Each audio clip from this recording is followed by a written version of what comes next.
Hello, Savannah. Hello, Savannah. And hello, Mr. Joe Huffman. Fresh off of your canvassing here today. Thank you so much for joining me on Thank this you. Monday on our first federal holiday for Juneteenth. We are so happy that you saw fit to stop by and say hello and talk to our listening audience and the voters just one more time. In addition to this being a federal holiday today, we have more breaking news in that tomorrow is election day for the runoffs. We have some important races here locally as well as statewide and on the federal level. But you are here to talk about a local race. And what is that race for, sir? Good evening, Kesha. Thank you so much for having me. The race is for Chatham County Recorder's Court. It's Recorder's Court is the traffic court of City of Savannah and Chatham County. It's the gateway to the courthouse. It deals with all traffic issues, criminal matters only. And so there's a runoff tomorrow between myself and another candidate. Okay, so tell me, it's been a long road. It's been a long road. I know you would have wanted to take the victory on election night on the first wave, but you have stayed the course and you've made it almost to the end. Tell us some of the highlights of your path to victory, if you will. So I'll start with the most recent activity. Canvassing today in Windsor Forest, I actually got a chance to knock on the door of two houses I grew up in. And, my mom being a single mother on a teacher's, public school teacher salary, three boys, we moved around. And two of the houses we lived in were in the Windsor Forest neighborhood. And I had a chance to, go up to those houses where I used to sleep, play, and grow, and to meet the new residents and just see where I've come from to then show back up. It had a big impact on me. So that probably is one of the biggest highlights is, you know, I used to be a kid running the streets, then a cop patrolling the streets, and now I'm a candidate walking the streets. And so that was a huge highlight. The other highlight has just been all of the people I've met in this great community. I thought I'd met a lot of people sitting as a judge already, being an attorney and being a police officer, but there's so many more people that I hadn't yet met, still haven't met. And it's been tremendous to engage, to educate, to listen, and to be inspired about what can be done to provide a judge who is fair, who treats everyone equally, and who holds people accountable when there needs to be accountability. Two things can be true. You can treat people with dignity and respect and make sure that there is accountability for actions. One doesn't preclude the other. And so a highlight is being able to put that message out there and see that it's received well and not seen as something not desired. There is a desire in our community that we have safe streets, that we have an equal and fair and just system, and that there be accountability. We teach our children to be accountable. We as adults should lead by example and trust that when held accountable, it's appropriate. So those are some of the highlights, just being able to see where I've come from, being able to meet so many people, and then being able to hear that the message I carry and hope that we should all strive for, which is a fair and equal justice system, is received well. Surprise, surprise. Right. And so, with regard to accountability in our justice system, I know many people who are listening, they've heard you before, and by now and before now, they knew what Recorder's Court was or is. But for the sake of those who don't, tell us a little bit about Recorder's Court and why this particular office. So Recorder's Court again. So all traffic cases in the city of Savannah and unincorporated Chatham. So speeding, license issues, failing to maintain your lane, DUIs. So it handles all of those cases. Handles all of the city ordinance violations.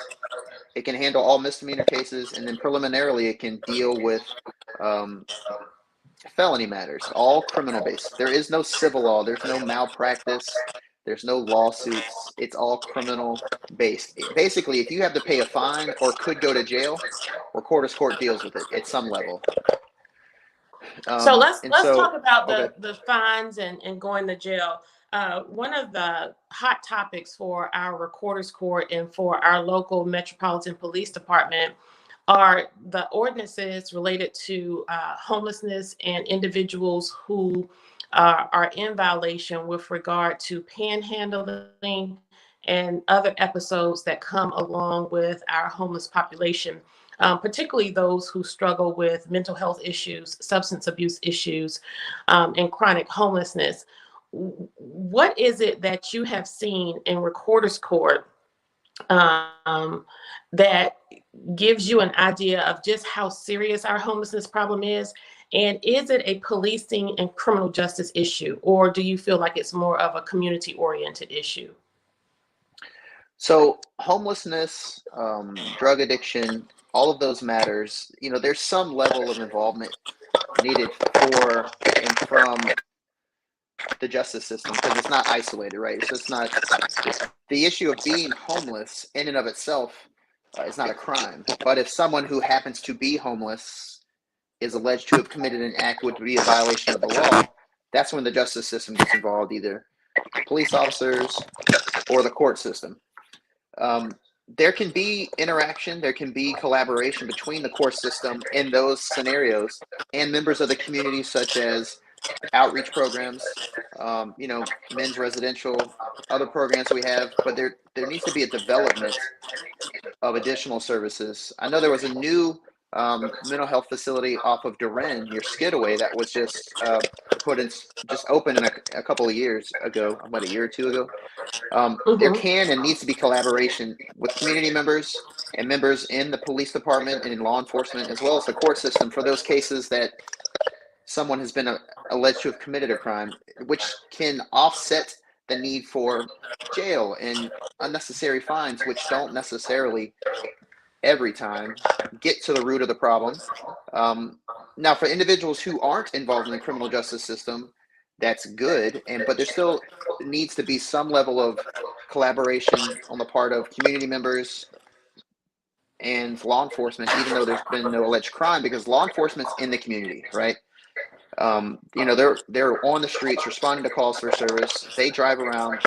Each officer has a beat. They should know the individuals in their beats. I did when I was on the police department. I knew who lived in my beat, and they would see me and I would see them and we'd interact. And when someone new would come along, I would be able to learn who that person was and what they were about. So police officers don't always have to be involved in people's lives for the purpose of arresting them, right? There could be other community-oriented reasons for being involved, which doesn't mean that police officers don't respond to 911 calls and don't Right. enforce the law. It just means that they can do more because, quite honestly, they end up doing more. Mm-hmm. A lot of times, police officers are called to a scene and there's been no crime, and yet they're there and there's a situation they have to deal with. And sometimes those involve situations of individuals through a mental health break, right? So that's why they have a lot of training that goes into officers on how to deal with individuals going through episodes. Maybe jail is just because they're acting in a manner that may be demonstrative. Jail's not the answer. What else is going on that maybe they can be what's called 1013, or maybe there's some other resources available.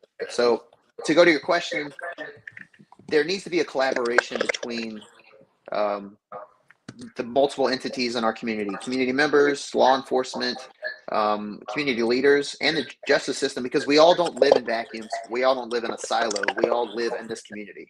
Right. And that's a unique experience you bring to the bench. There aren't many judges who have actually had the experience of that field work, and that you were a police officer. So that's quite interesting. So you shared with us some of the highlights of the campaign. What have been some of the lows, and what are you most interested in getting past and getting on with your life? Well, my son this morning said, "I hope you do well tomorrow, Dad, because that means you can stop coming home so late." I'm like, ouch. Oh, yeah, So yeah. that's been the biggest low, is just being away from my family, because we all Mm-hmm. say, "I'm doing it for my family. I'm doing this for my family," and yet Yeah, I feel like I'm not there for my family, and that right. is depressing. And so Mm-hmm. tomorrow brings, regardless of the outcome, tomorrow brings the promise of not being home so late for my little dude. And, there's some other petty things that I've experienced in this campaign that don't justify even mentioning. I try to be the adult in the room, and I try to make sure I have listening ears rather than a talking mouth. And that's served me well in this campaign. It's quite honestly, it served me well as a judge, because sometimes when you use your ears and listen, you hear things. And so I might not like all the things I hear, but I make sure I don't mute individuals, because everybody has a voice and they're all worth being heard. And so some of the lows are just the things that I've heard that are probably inappropriate, but the biggest low has been time away from the family. So what I can learn in moving on with my life is that there are kids waiting for me to get back to work with them. And that's the plan.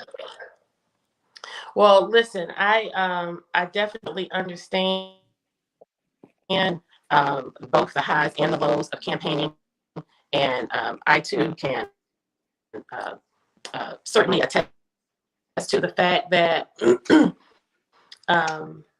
the good certainly outweigh the bad, particularly when you are looking at the number of people you come in contact with. In addition to seeing the level and the amount of need in our community, and recognizing that you have the skill set, the ability, and the knowledge to help meet those needs, I think that's more encouraging than somebody stealing our signs or breaking their window. Yeah, I had somebody break my window out, or bad mouthing you in ways that are just simply not true. But recognize and understand the saying that goes, the race is not given to the swift, but to he who endures to the end. And so, my friend, we're so happy you made it to the end. I know you have taken some unwarranted pushback and relentless critique and criticism just because you came on my show and wanted people to hear your voice and know your name and your face.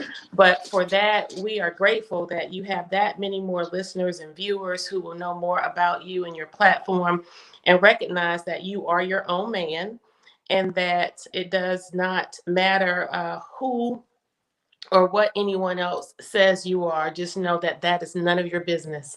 And your business is on the citizens of Chatham County. And we're happy to see that you have stayed the course. You did not give up, give out, or give in, but you are here. And so before you go and before my next guests come in, I want you to tell us, how can we vote tomorrow? Where can we, what time, and all that good stuff. I know there was some confusion during the last election. People's precincts had changed. Their names were not on the rolls or the roster. Some machines were down. And so we're hopeful that people will be motivated and not discouraged, but come back out, check your voter card, know where your precinct is. But in addition, I think the polls open at 7 in the morning, Mr. Huffman. Yes, ma'am. I believe they do open at 7. Yes. Okay, so 7 in the morning, Tuesday, tomorrow, election day, runoff. Very important elections happening on our local level, state level, and federal level. Locally, we have the Recorder's Court, we have 5th District School Board, we have statewide District Insurance Commissioner. Insurance Commissioner, District 163 or 165, I can't remember, but I think it's Clinton Young and Derek Mallow in that race. And then we have for Congress, Joyce Griggs. So you guys go out and vote. Make us proud. Let's log some record numbers and be ready to represent one more time Chatham County strong. Thank you so much, Judge Huffman. Best wishes to you. And I pray that you'll be coming back with a victory thank you speech. I hope so too. You can Google my voter page, Chatham County. You plug in the info. That'll tell you where your precinct is. Tomorrow, starting at 7, vote. HuffmanForJudge.com. Ms. Kesha, thank you so much for giving me the opportunity to come back on. Just vote. Don't lose your voice. You got to vote. Well, thank you for being the first example of showing us that you are a man's man and you are your own man and you are Chatham County strong, sir. Thank you so much. Yes. and blue and white Savannah High School. Yes, of course. That's Yes. right, all the way. Blue Jackets. No white and Yes. blue, the original Blue No. Jackets. Yes. Yes, Thank you, ma'am. sir, for that reminder. And I hope you are listening, Dr. Jamal Amir Toure. Thank you. Thank you, Keisha. Bye. Bye. Bye, sir. Hello, hello, hello, Savannah. Listen, I want to now introduce and welcome our candidate for Secretary of State, potentially the first African American female the first female. What? Females rule. Yes, we do. This is the day of female. Mrs. D Hawkins Hagler. Dawkins Hagler, I always say Hawkins. We want to welcome you once again to the show. And we want to also acknowledge that you are a nominee for a Nobel Prize. And so we're just happy to be able to rub shoulders with you. We were happy that you graced our presence here in Savannah, Georgia, more than a couple of times. So that lets us know how serious you are about the Chatham County vote. More recently, you came to town and you crisscrossed the state, made your way back here to Savannah and met some great people at our Longshoreman Hall, some of our seniors and other.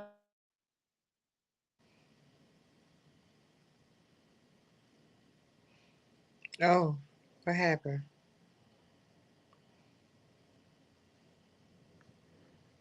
Is that my phone?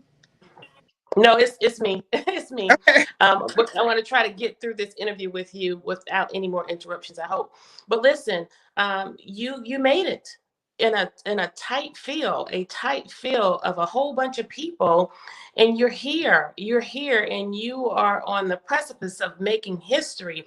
So tell us about what you want us to do and how you want us to do it and what you're looking forward to. And I know you have an engagement like in 10 minutes. So go for it. Just let us know what you want us to hear.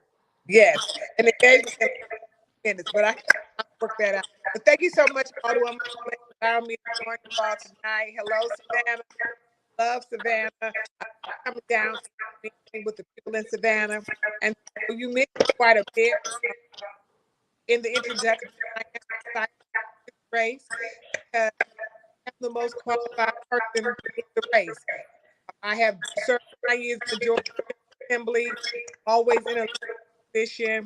I worked in various. You're going in and out a little bit, and I'm trying to figure out if you're too far away or. Can you hear me now? Can you I can. hear? And you mentioned that I said something at the top of the show. Let's start from there.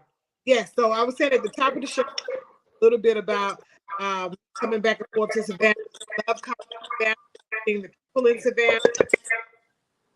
And I hope you all can hear me clearly because my internet is doing something strange today. And so I served 9 years in the Georgia Assembly, always served positions in all walks of life. Whether it was in corporate, American profit, as well as my own business. So I have the to handle the secretary with all five. And if elected, I'm the first elected Black Secretary of State Georgia, but across the country. Every other Secretary of State appointed and not elected. Okay, you're going in and out a little bit. I got that, but I want everybody else to hear it. Which part? Which part? The part that if elected, I would be the first Black elected Secretary of State in the country. Every other Black in the entire country. Yes, every other Black Secretary of State has been appointed to this point, but we've never had one elected in the country. This is why this is important for us to get out. Just because I am Black, but the qualified candidate is great. So I don't want anyone to miss most qualified experience, work experience, the most legislative experience, just the most nonprofit experience, what is across the board, most education across the board. I am an experienced candidate and work on day one. Right, and you know diversity is important, and what we don't want people to get misunderstood is that when we talk about the first African American, this or that, I want folks to recognize that I don't particularly get all that excited about it, but I do know that we're living in a time, in a space and place in our culture where recognition of those facts are important because we are in fewer and fewer of the positions of leadership in our communities. And so, with that stated, as you become the first elected African American female Secretary of State, what are some of the diversity issues or experiences that you bring to the table that demonstrates that while this is my person, this is my spirit, this is my heart, and that you have demonstrated in your previous work that you have a heart for all Georgians? Yes, and I do. It's very important when you serve in positions of leadership that you bring everyone to the table, all issues to the table, and that's one of the things that's very unique. I want to make sure that all voices are heard, whether you are in North Georgia, South Georgia, Middle Georgia, rural, urban, suburban, make sure old, young, in between, your messages are resonating and the things that you need to get done happening in the Georgia Secretary of State. This is why experience matters. Background in human resources allows me to be able to make sure Georgia is a customer service oriented office, so that when people are trying to get their corporate, whether they're trying to get their professional license renewed, whether they're trying to get information from their nonprofit charity, they will have one stop shop where it's easy to be able to navigate the website and call the office and get the kind of service that you need. So I'm excited about that. So now I would hate to leave you all, Alderman, but I have 8 o'clock. I'm going to jump on in. For Savannah, I need some help and support tomorrow. D Hawkins for Secretary of State. If you want to go to the website, it's www.dforgeorgia.com. dforgeorgia.com. On all websites, and I hope you can hear that clearly. Well, what you can do is we'll put it in the chat for everyone, just in case they didn't. But listen, as I stated, when you came to Savannah, Georgia, you're the underdog in this race, but we're the top dog in this state. So we got your back here in Chatham County, ma'am. You have a good night. Thank you.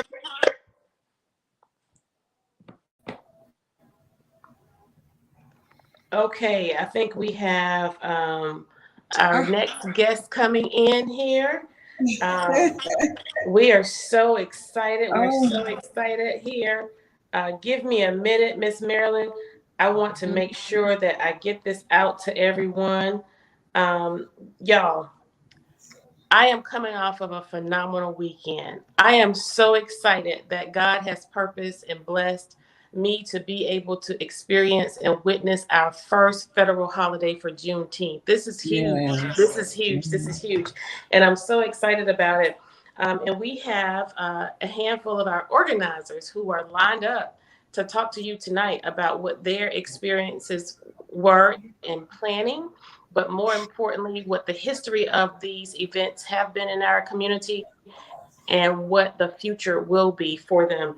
And with us tonight, we have the incomparable, the GOAT, the greatest of all time, Miss Marilyn Jackson and Mr. Ivan Cohen, of Daughters of Mary Magdalene. They have been hosting and presenting to Savannah Juneteenth for over 20 years. And so while there are some who may be just coming into the knowledge and just enjoying the celebrations that are taking place across the coastal empire, this woman and her group have been at it for a mighty long time.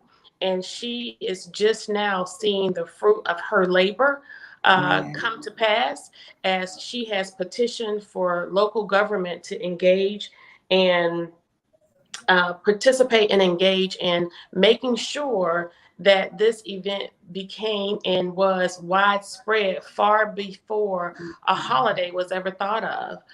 They went about with the spirit of just spreading the word of culture and helping to preserve our history and our past.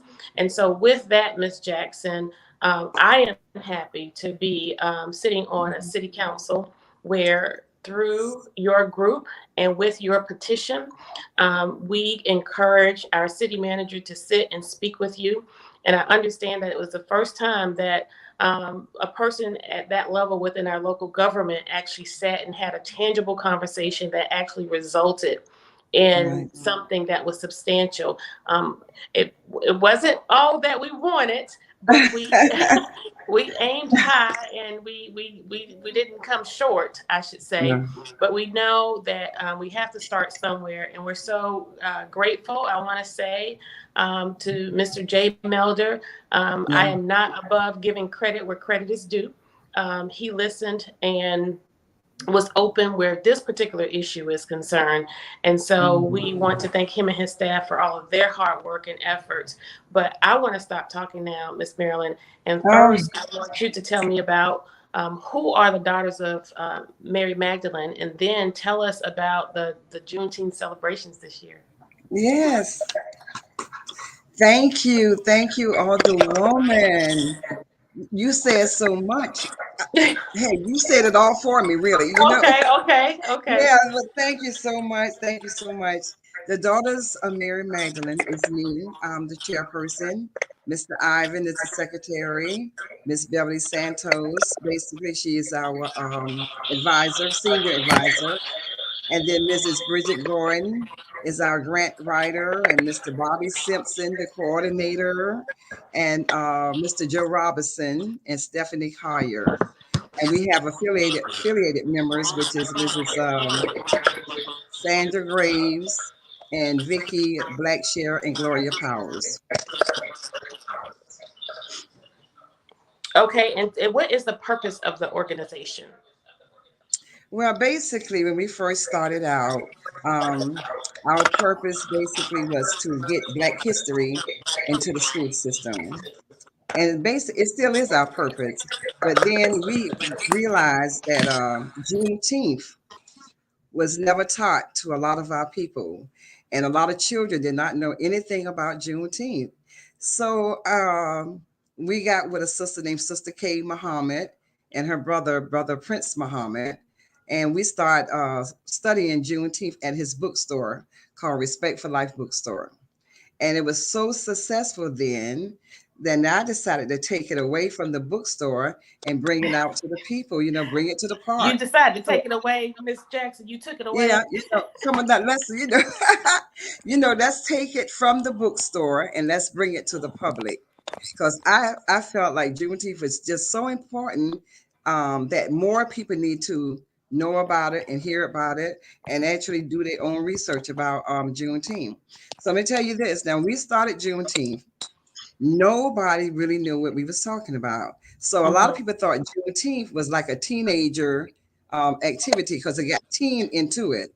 So we had to educate them about, about our history. What is Juneteenth? What happened during that period? Who was the Black men that actually fought for our history? Now, I know a lot of people like to give credit to General Gordon Granger, but General Gordon Granger was not the first person to read the General Order.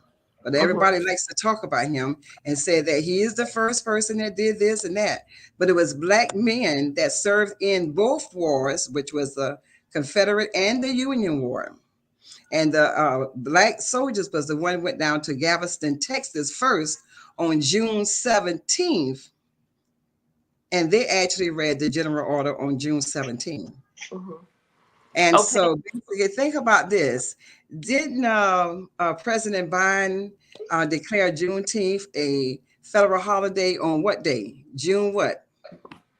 June 17th. June 17th of last year. 2021. Yes, right. So just think about the significance of that. Because in actuality, Black men is the one that rode down to Galveston, Texas, and read the General Order first before Granger got down there. Granger got down there on the 19th of June. But Black soldiers got down there on the 17th of June. And then they were the one to run the governor, which was Pennington Murrow. They ran the governor, Pennington Murrow, out of town. So when Granger got there to read the General Order, it was not a governor present. So the lieutenant governor had to be the one accept the General Order, not the governor, because Black soldiers ran him out of town, ran him actually to Mexico. But we don't know that part of the history. And that's So why it's so important to, we are living in a day and time where this whole notion and question of critical race theory, and we all know that mhm, that's a way to backdoor mhm, the system's way into foregoing educating our youth where these pieces are concerned. My children, as well as myself, learned about Juneteenth through community events. It was not mhm. through The formal school education. system. And we look at what's happening and what happened in Texas with regard Mhm, to this holiday and this dynamic, but we mhm, look at right here in Savannah, Georgia, the mhm, history of our people, the history of our ancestry that has taken mhm. place from the West Side corridors to River Street, with regard to the atrocities that happened to our people, Oh like the weeping yes. time, to Mhm. all of those elements that were a part of the Lazaretto Creek Oh with regard to yes. the quarantine. And so we see time and time again, there are so many parts Mm, of our history account that we don't know as adults and that our children don't know because mhm, we're not taking the time as Georgians mhm. leadership. uh, we're just not doing what's necessary to embrace that It's culture.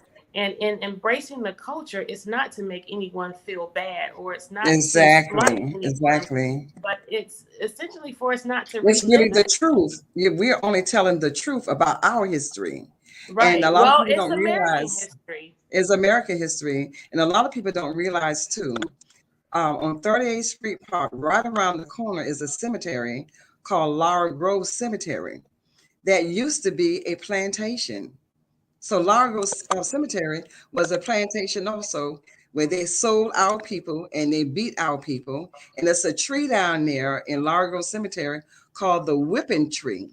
So you can go down there and it still has the lashes inside of the tree that came from the whip. It's Wow. still down Well, there, yes. And those are that's our history that we don't even know anything about, you know? well, I've taken So time to sit at the feet of Dr. Jamal Touré, Sister yes, Pat Guns, mhm. Vonette Good. Great There's historians. so many local historians, Dr. Lillian Mhm. Grant Baptiste. Oh And I want yes. to encourage you, Mr. Johnny Brown. There's Mhm. so many credentialed and Mhm. knowledgeable individuals here in our community.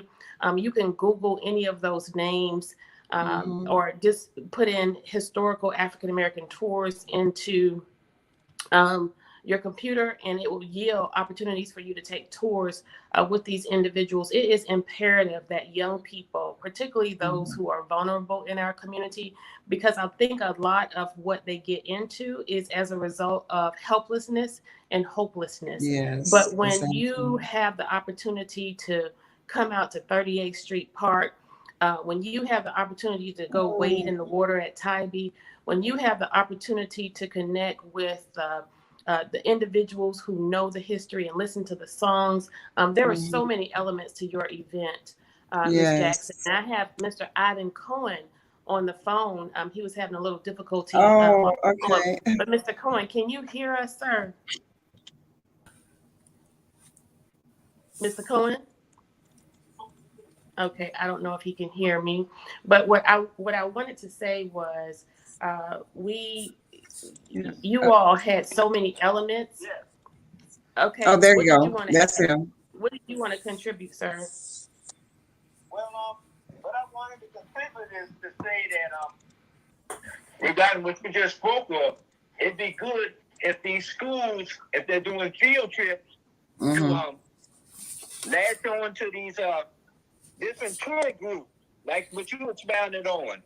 Exactly. And I think they can get some insight there until we can have somebody publish the history books and get it right. Yes, Uh, sir. I'm always bothered by the fact that we're always inclusive. See, it's automatically with us. We're inclusive. With the other folks, we're like it's an afterthought. We say, but what about those over there? We say, oh yeah, now you're right. Mhm. But it's got to get to a time where it's not intended that way, but sometimes across like a disclaimer. And we have no reason to issue our disclaimer to apologize for being who we are. Right. That's right. Well, I think you all did you had so many elements that were a part of your event on 30th Street Park. One of the elements was actually inclusion. When you embraced the Hispanic community, they had some performers out. You continuously give awards to individuals every year. Do you want to talk about some of those awards you all gave out this year? Yeah, I would like to say this too. Like, where do we begin? Well, just Yeah, I give me know. a few highlights, and I'll take. One standout is Mrs. Wilhelmina Atkinson Dean. Yeah. She was my instructor on the Upward Bound program, and I've known her, of her for a number of years. Matter of fact, out of Savannah State, going back in about 68, back that far. So it was good and fitting that she was recognized. And Deacon George Stewart, his daughter and I, Oh yes. we were classmates at St. Pius High School. Right. So, That's right. I'm glad he was able to get his props and recognition and his roses while he was still here. Right. Yes. Well, we can't forget about Miss Dorothy Johnson. Yes. She was the lady that actually coined the perm dark and lovely. Oh wow! Wasn't that was amazing to me? Wow! And she died before she could get her just due. Right, and Yes. and bless God, there was another gentleman you were going to Mr. Enos Garvin. He died on the day that we was going to give him his proclamation. Yes. Yeah, we're so sorry to hear that. Yeah, we were. And we also want to say again that we're grateful to the city of Savannah for their sponsorship of the event. But another element was that the city staff actually worked in conjunction with Pepsi. And so you had Pepsi as a sponsor this year as well. Exactly. And they want a partnership with us for next year too. Thanks to Mr. Ledbetter. Mr. Ledbetter, yeah, he's the one that connected us together. So shout out to Mr. Ledbetter. But I would like to say this to you, Miss Gibson Carter. Now, I know you're being modest and all this kind of stuff, but we would not have gotten this funding. I'm serious. If it was not for you and your courageousness and your tenacity, you kept on and kept on and kept on going until they gave us that money for Juneteenth Festival. And we never, all these 20 years, we have been asking this city council, all the way from I'm gonna name the people now, all the way from Dr. Johnson, Otis Johnson, all the way from Mayor, Dr. Johnson, and Edna Jackson, and Van Johnson right now. We've been not even asking, we actually was begging them for funding. And the only person that ever took us serious was our former city manager, which was Rochelle Tony. But they got rid of her so fast, she wasn't able to give us the funding. But she was going to give us $30,000. And then next year, they had no fighter. So the next person that came on board was you. And see, they couldn't do anything with you, because you was not going quietly. See, you know what I'm saying? You did not go quietly. But the people that made Rochelle Tony be quiet was Southall Brown. Then they brought in the cavalry on her, to shut up and all that. But the cavalry can't shut you up. You know what I'm saying? You keep on going. So the cavalry can't do nothing with you, But you kept on going until we got the funding. And if it wasn't for you, really, now Saturday would not have ever happened. And that's the truth.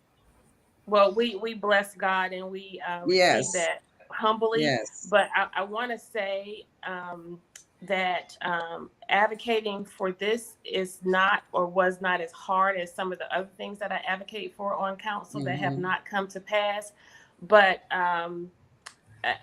again, I'm grateful that Mr. Melder just had an open door and an open ear. And Yes. while we did not get everything that you all deserve for the event, we're happy Mhm. that we were We able got to to start. That's right. get a start. And we got to give a But shout out to Daphne Williams too. You know, the yes, chief of staff, Daphne. yes, Yes, the she city did management staff wonderful. works very, very Mm-hmm. hard for Savannah. Mm-hmm. But this was important to me because we see the implications of slavery as we are Right. celebrating Juneteenth and overcoming what Mm-hmm. is said to have been slavery. We know that we are still living slave like implications in our city today. As Mm-hmm. well as in the nation, but we are Mm-hmm. responsible for this part of the world. And so, as these behaviors are perpetuated, it is really and truly, Miss Jackson and Mr. Cohen, it is only because of your tenacity and your Mm-hmm. advocacy and your courage for picking up the phone, for sending the emails, and Mm-hmm. making sure that you're connecting with politicians and being persistent. Right. And so we want to encourage all citizens who have interest in Mm-hmm. issues and anything related to you being a happy, plugged in, productive Savannian. Right. We want you to make sure that you are utilizing your ability as a citizen of this city to hold us accountable. And so I regret that that accountability was not reciprocated Yes. with Yes. others. Yes. But we, as your Alderwoman at Large for Post 1 of the City of Savannah, we will continue to advocate on your behalf and to Mm-hmm. make certain that your 20-year investment in bringing Mm. this celebration to the coastal empire is not in vain. And we are Yes. encouraged that as we go forth, it will grow, it will grow, it will grow.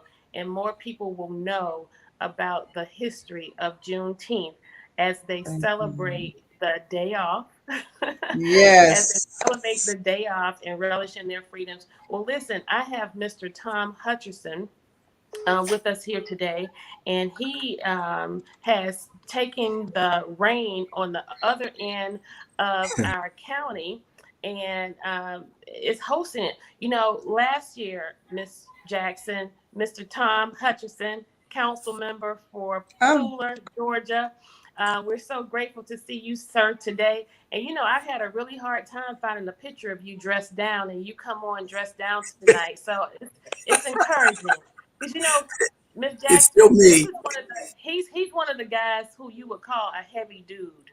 he's a he's a oh, he's a heavy dude. He's a a heavy heavy dude. He dude. just he packs a punch. Let me tell you. Okay.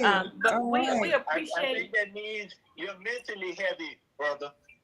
Uh, yes, mentally I hope heavy. I hope that's what that means. Yeah. I Yes, think sir. I did. I think I emailed him and invited him to the parade. Didn't I, Mr. Hutchison? I think I did get that, and Yeah. I was just Because tied I up. was trying to include everybody, Mayor Gibson. We I was receive it. We trying to receive include, it. yeah. Well, well, listen. What we wanted to do was to encourage you all to Yeah. coordinate the events. So because Mhm. last year I was all over the place, and every year you get older, so I just That's couldn't right. do it this year. Yes. But I Oh no, had my you schedule mixed up, Mr. Hutchison, because if I knew that, for whatever reason, I was thinking that Pooler's Juneteenth was also on Saturday, but yours, in fact, was on Sunday. And I understand that this quite possibly was one of the largest events to take place in Pooler, but we do know that this was the first Juneteenth in Pooler. Oh, yeah, we made history. congratulations. We made history as the first Juneteenth celebration, and the outcome was fantastic. Yeah, I put together. Yeah, I had attended a number of Juneteenth events over the last several years. Hmm. And when our city council voted last year that Juneteenth would be a city holiday, I said, well, we're going to take this further. So I put together a committee. Most of the folks live in Pooler, and they bought in to what I was trying to do. And there's an old adage that if you want to get something done, you give it to a busy person. So, so I called up 18 of my friends that I knew that were busy and said, Wow. let's do this. And the concept is I wanted to stress that this is an American holiday, not just for African Americans. It's certainly an important holiday for us, but this is an American holiday because this signifies the day that we got rid of a very dark stain in American history. So, I want people to. I wanted people to come away certainly feeling joyous about what we had accomplished, but also understanding the importance of the day. Mm. And this is something that hasn't been taught in schools, and we need to teach our young people what has happened, Mm. and certainly we learn from the past to prepare for the future. There are people who don't want to tell the truth. We're all about telling the truth and making it known. But I was very, very pleased with the outcome. Mm. We had a very large celebration, and we had people to come and talk about Juneteenth and what it meant to them. So Dr. Otis Johnson came out. Um, Former Mayor Edna Jackson, she came out, and they spoke in terms of why we should all celebrate Juneteenth. One of the more interesting parts of the celebration is that we had George Seabrooks, whose family traces back to the 1800s. And before there was Pooler, there was Seabrooks Village or Seabrooks Town. And so he talked about growing up in and around Pooler, and that was some very, very interesting facts. And again, these are things that are not taught in school, and our young people need to know that. So I was very happy that there were quite a few children that were there, and many of them paid attention to what was going on. Great. And that's really important. We know that Pooler now, second to Port Wentworth, is one of the fastest growing cities in Georgia. But I Yeah, would say that Pooler, among many cities in Georgia, you all probably have the most, or I should say, the biggest example of unity in community. And I see that you and your members are working hard to achieve some equity in yeah, some of your policy initiatives on council. And so we're proud of you for that reason. We know that a lot of that unity is as a result of our housing crises here in Savannah, and yeah, that a lot of people are being forced out of our community into yours. And right now, Mm. there aren't, I can't, of 5 people I know, at least 3 of them live in Pooler, Port Wentworth, Bloomingdale, uh, Thunderbolt, Garden City, outside of Savannah, just because of the housing market. And so, right. what are some of the things as you go forth in the spirit of Juneteenth, recognizing that what we are working toward is embracing culture and preserving history. Yeah. What is it and how is it that you go about doing that in your work on council? I know hosting an event like this certainly is, but It's a what are big you most looking forward to as you continue? Well, this is a big start, a beginning for us. One of the things that I had always hoped for when I decided to run was that, and I'm the first African American to serve on Pooler Council, that Mm. I would become a door opener, that there would be more African Americans who would certainly follow me, uh, and uh, and I think that will happen.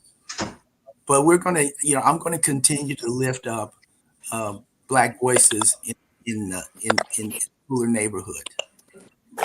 We represent about 30% of the population, which is a significant growth over the past 10, 15 years. And we want to make sure that or I want to make sure that our concerns are heard, that we have a voice, that we have a seat at the table. You know what they say: if you don't have a seat at the table, you have to watch out because you may be part of the menu. And Right. so we don't want to be part of the menu. So we're, as far as the ordinance, my committee is concerned, we created a 501c3, and so we're going to continue to put on and sponsor different programs. We're already looking at doing something during Black History Month. So we don't want to be a one and done. We're going to continue to lift voices and be heard. Well, I'm so happy to have you on this part of the county representing and doing this type of work that will unify and bring our communities together. As I stated to Ms. Jackson, I see she bumped off a little bit there. We see in our community the implications of slavery every day in failed policies or either policies that are not presented, introduced, and adopted. And it is unfortunate, Councilman Hutcherson, that here in our community in Savannah, a lot of this is happening on the watch of African American leaders. And you, as the first African American and only elected to city council, you are doing some heavy lifting. And to come out of the gate with events like this and the spirit of which you are going forth, we appreciate you, and we know that your work will not be in vain. And congratulations again on the inaugural event. And with that, I want to just say that Pat Gunn, who is a master storyteller and local historian here in the coastal region, often says that there are enough stars in the sky for all of us. And so we are so happy that from Savannah to Pooler to Tybee, we have these awesome events taking place so that we are educating and bringing into focus this event and the historical nature of what we know today as freedom and what it is to be free. And so thank you for the continuation of that important work. And as we go forth, we just hope that you as organizers, which was a part of my goal for bringing you all together tonight, Mr. Cohen, that we have some coordination because, we are not very many degrees separated. And as soon as I saw Miss Julia Pierce on Sunday, as I walked onto the beach and saw her smiling face and her just all outfitted with all that gorgeous African-American queendom going on, I embraced her and said, please keep this on a Sunday, because I was just happy to be able to make that particular event. So I know it's hard to be all places at all times, but we hope that going forth, because we are in such close proximity and everybody is so excited about celebrating the newness of this holiday, it would be fitting that we all can attend at least most of them, if not all of them. At least I will try. I try anyway. Oh, thank you. I really appreciate you inviting me to talk about this, and I also appreciate how difficult Savannah is in terms of the council and the struggles that seem to occur from time to time. Yes, sir. It's all a part of it. We're good. We're good. We're good. We're gonna make it. We're gonna make it, I should say. Well, listen, thank you so much. Yes, sir. We can hear you. I will say this for the host of this program and her two colleagues. They don't feel no ways tired. There you go. That's old school. I understand all that. Conscientious consistency. Yeah. Always the winner. Well, I don't know what sleeping till 1 o'clock today meant, but okay. So listen, Mr. Cohen, we have joining us the goddess of it all, Miss Julia Pierce. We are so happy that she has started the Tybee MLK group organization there that pricks at the consciousness of everything African American at Tybee. and they have fully embraced Juneteenth. And on Sunday, they celebrated and hosted the 8th annual Tybee weighed in. Well, it was the Juneteenth, but they incorporated a weighed in, which was really, really, really nice. And as I was out there, I was just praying and hoping that one day more people will be able to enjoy that experience, because for me it was a spiritual experience, and it just left no one could have left there without a feeling and a sense of renewal and hope. And that's the biggest takeaway for me, y'all, is that we as a people, particularly those of us who find ourselves in vulnerable situations and crisis situations, a big part of how we respond to it, we're not successful when people are hopeless. And when we see the level of gun violence and street crime plaguing our own community by our own people, we know that a huge part of that is hopelessness, and nothing remotely close to understanding and recognizing the atrocity of of the dynamics that led up to Juneteenth. Nothing remotely about that hopelessness represent what those ancestors who are part of the weeping time went through. And so if people could only come into the knowledge, there would be more of a sense of pride and hope, and maybe in the union that we create, there'll be a little bit of help. But we are moving now to Tybee, and Ms. Julia Pierce, you combined this year the weighed-in with the Juneteenth celebration that was led by Ms. Pat Gunn. And as I stated, I just foresee this being a big part of like a whole coastal region worship experience of sorts. What was your motivation for that? Wow. You know, we started back in 2015. In 2015, we knew we wanted to celebrate Juneteenth. And we also knew we were doing the research about the weighed-ins of the 60s. The weighed-ins of the 60s happened in 1963 on Tybee, when it was against the law for African Americans to go into the ocean. That's quite a thought to think about. You know, the whole thing, that a person would think that they own the ocean. That's a deep thought. So these young people, they came out to the ocean. They were from Savannah State University under the leadership of Dr. W.W. Law, who was in charge of the president of the NAACP at the time. One of the people that came with him was Edna Jackson, and she joined us again this year. She has been at every weighed-in that we've done for the past 8 years. Edna Jackson has been. So we're so pleased to see her. Traditionally, we had done it on the North Beach, because for Tybee, the North Beach was the actual entry point where they had little places where African Americans would go into the water, but never on Front Beach. Front Beach is where we were yesterday, right by the pier.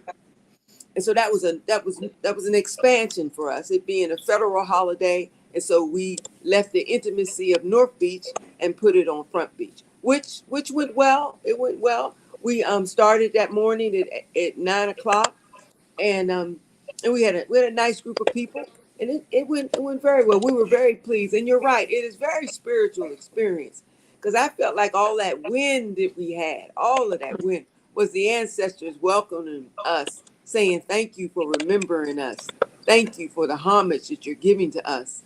And it was emotional. And it doesn't matter the color, meaning we invite everyone to come, but especially our African American brothers and sisters. We should be there in order to know that we've come a long way. Yes, there's a long way we got to go, but we've come a long, long way. And the way I see it, from Pooler to Savannah to Tybee, it's a way to make that full connection, if you will, and to really close the door on encapsulating what it's all about. Now, your mayor, Shirley Sessions, was there, and she's very supportive of the Tybee MLK organization. And we recognize that the band, was it the Tybee band? It was the samba. Yeah, we call them the Tybee band, but they're a samba. They're the samba band. They're really the samba band of Savannah. You know, but we're clear on that because Tybee is Savannah Beach. It's the beach of Savannah. And we as a community can forget that, you know, and us forgetting that is by design. We do not have any public transportation to the ocean. Think about that. Right. You know, you have children who grow up in Savannah who've never been to the ocean. Wow. You know, and so we have an organization, part of Tybee MLK, called Grandparents Without Borders. And one of the things we do is try to be a stopgap measure for children who are living in Savannah who have not been out to the ocean. So we try to link with other organizations like the 4-H camp, like the Fresh Air Home, like TIMA, Tybee Island Academy. It's a charter school trying to get children to come out and experience the ocean. Also, we have the Marine Science Center. And so we really want to stress the fact that there's one race, the human race, and we are one community. That's why I appreciate what you do, Kesha, so much, because you are an alderman at large, and you truly make that a large thing mean something. Because we can call you, and you would certainly come out to Tybee anytime, and we're so always so happy to have you out here. Yes, and I don't get out there enough, but every time I come, I'm kicking myself saying, why don't you slow down and make this a regular part of your life for sure? Because there is something about once you get onto that island, a lot of the pressure and the weight just seems to roll away. Yes, it really does. And I really do think it has to do, of course, with all that water. But we know that there's a Lazaretta. You know, when you come on Tybee, you have to go across the Lazaretta. Lazaretta means quarantine. And who was quarantined? Enslaved Africans were quarantined here on Tybee Island. There's not a marker that says that. Our organization is working with that. So quarantine at the Lazaretta, it just like now was either 10 to 14 days. If the enslaved Africans lived, they were taken to Savannah, where they would be sold at City Market. If they died, and thousands of us died, their bodies were left here at the Lazaretta in unmarked graves.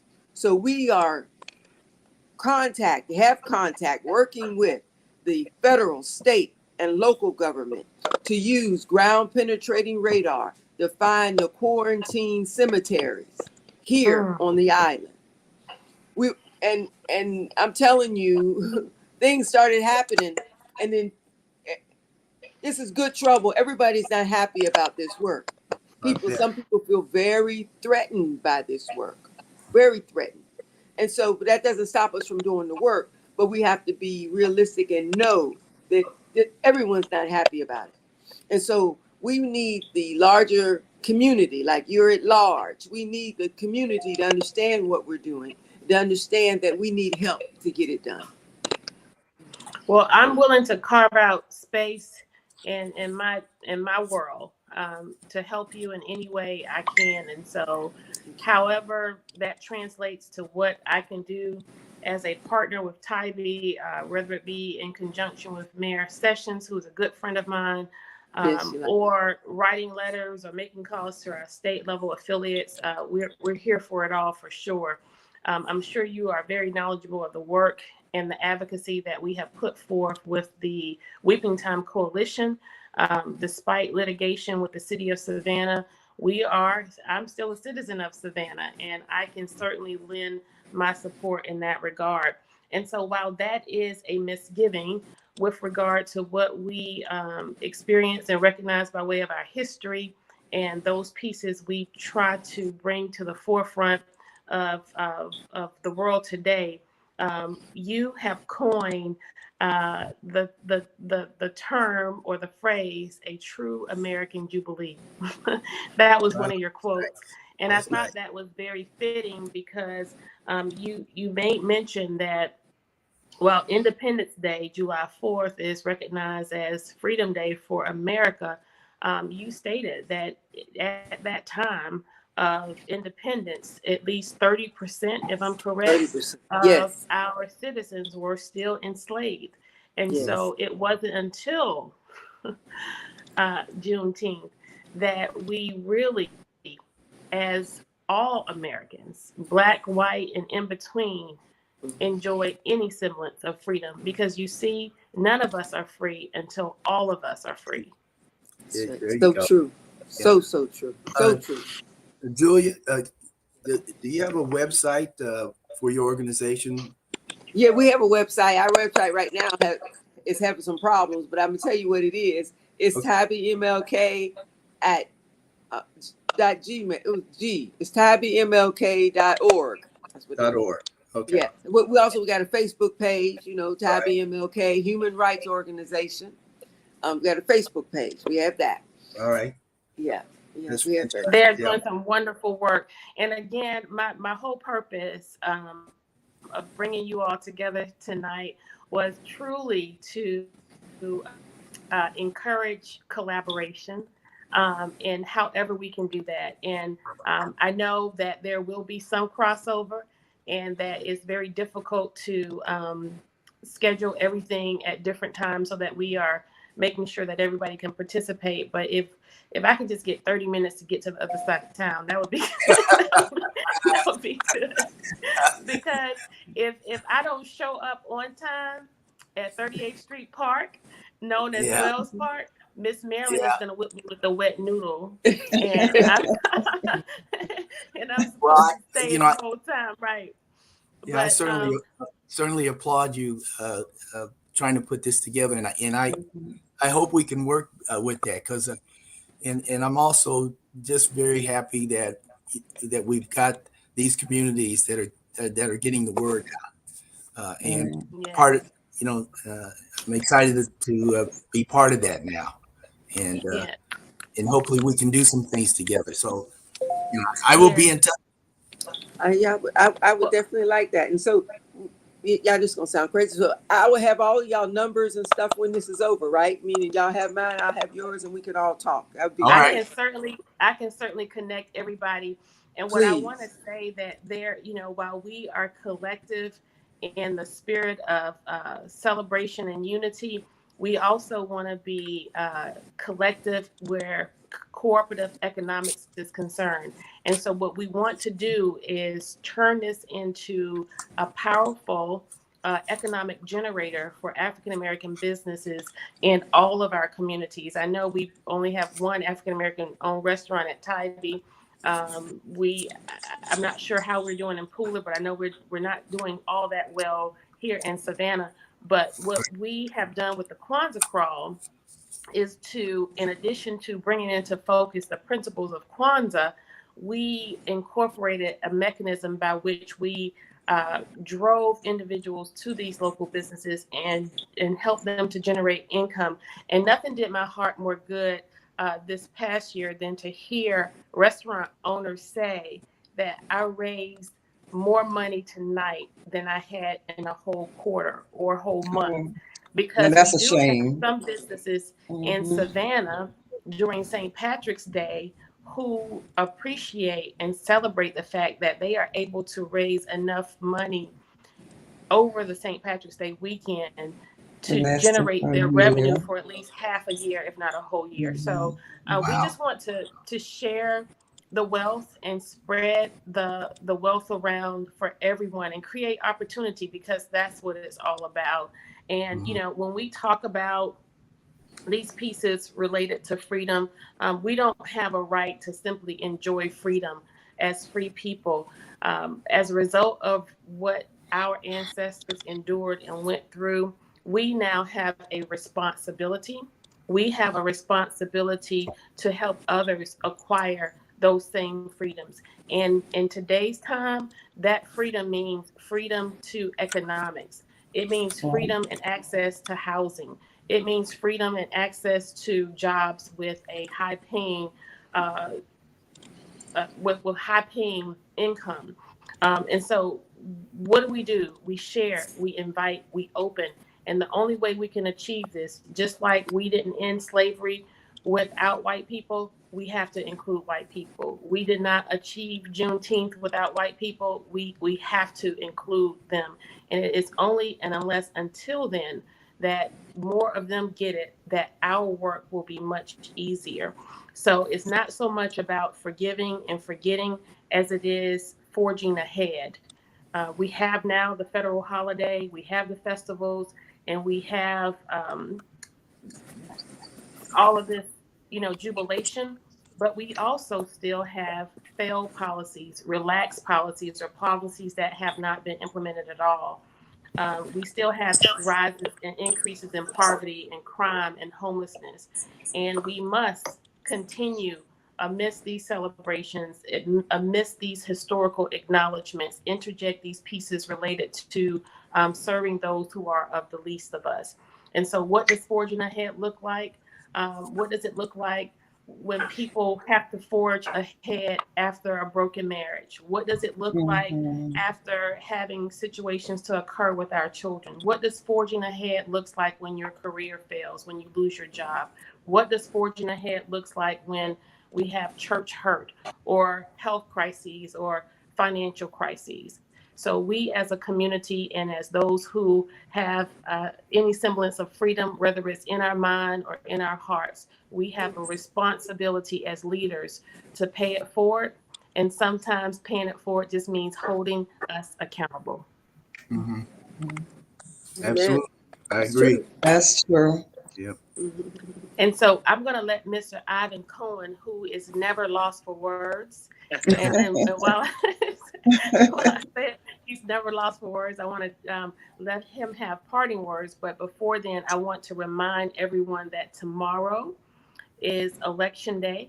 Our greatest freedom is freedom to vote, to exercise our right to vote. So many people lost their lives for us to have this freedom as African Americans, as women even. So we want everyone to know that tomorrow is Election Day for the runoffs. People are not expecting you to go back out and vote, but we want you to show them that Chatham County counts. And with that, Mr. Cohen, I want you to give us the last words, and I promise to connect all of you all together. Very nice. Thank you. Last words I will give my own candidate, Gibson Carter, is that word, Kesha, you heard her say Kwanzaa Claus. One can say that the work she does truly speaks for her. And I'll be getting up in the morning to go walk down the street and cast my vote. But I will say this, Savannah, Tybee, Pula, we have, it's recognized as a holiday, Juneteenth, in our municipalities. Thing about it is getting those people up in Atlanta to go Dome, getting them on board now. Yeah. Yes, sir, That's for true. sure. But we are happy that our local government has recognized it and gave all of our staff, city staff, the day off. And so a paid day off. So we intend to go forth and we'll certainly lobby and petition our senators and our state representatives to do the same under that Gold Dome in Atlanta. But listen, I promised I wasn't going to keep you all long. I can talk to you all night because it's been a little bit of a love fest. I need to have you all on speed dial. See, that's what you do when people try to get you down, just create your own cheering squad. Listen, Savannah, you can't give up because I'm not. We're in it to win it, and we are going to go forth in the spirit of unity and community. I love you so much, Savannah, and good night. Thank you so much. Good night. Good night. Good night. Good night.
Kesha.